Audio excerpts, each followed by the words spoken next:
Find the common difference of the linear sequence.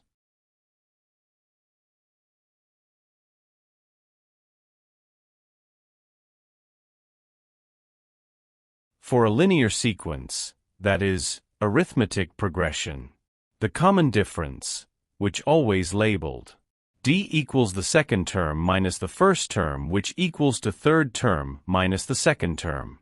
D is simple the difference between two consecutive terms. Hence, open brackets and simplify.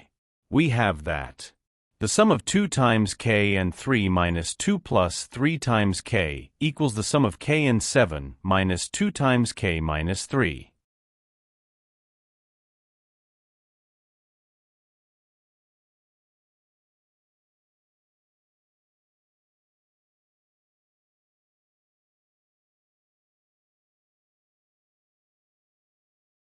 Combine like terms and we have that the sum of 2 times k and 3 times k plus 3 minus 2 equals to k minus 2 times k plus 7 minus 3.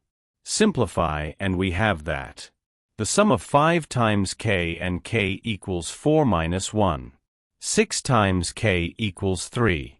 Divided the equation by 6. K equals to half. Therefore, A is the correct option.